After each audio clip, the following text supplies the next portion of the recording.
There is a silver lining to the pandemic cloud for independent consultants. Let's call it the pandemic profitability windfall. Consulting is a relationship business. But here is a startling statistic: over 60% of consultants benefited from the pandemic. This data is from a survey of 2,800 consultants that found that remote consulting is a booming business. Should you start a remote consulting business? Let's try to understand and read the surface. This is BB and you are watching Business Backyard. Remote consulting is offering your consulting services remotely or virtually instead of on-site. I spoke with many consultants in 2020 who thought they should lower their fees for their remote consulting services, says consultant marketing expert Michael Zapersky. So, I asked them, are clients paying for your physical presence? Or are they paying for the results you can create for them?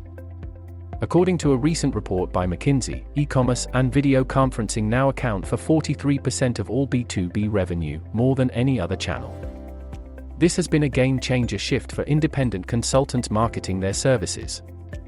3 out of 4 prospects do not want to meet with a consultant face-to-face, and that improves consultant profitability because it expands the territory and it lowers business development costs. Think trains, planes, and automobiles, plus the cost of hotel stays and restaurant dinners.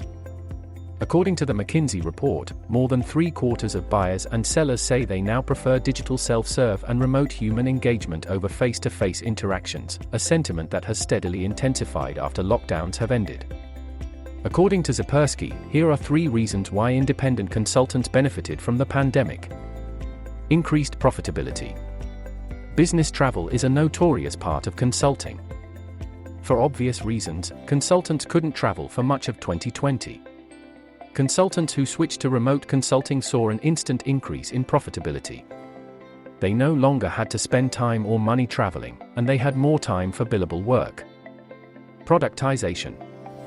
Providing a custom, high-touch consulting service is one of many ways to create value for your clients. The pandemic forced consultants to get creative about how they would drive results for clients. From digital workshops, courses, group coaching, and information products, consultants found ways to productize their services and leverage their expertise. Global audience. In-person speaking, conferences, and networking were halted during the pandemic. Consultants had to shift their focus online. Online, you're not limited by your location. By sharing your expertise, intellectual property, and thought leadership, you can build a global audience of potential clients who know you, like you, and trust you. The hard news is COVID-19 has been devastating for many people and industries. But the good news is COVID-19 has changed the consulting industry forever. Remote consulting is here to stay. And for many consultants, it's improved their bottom line.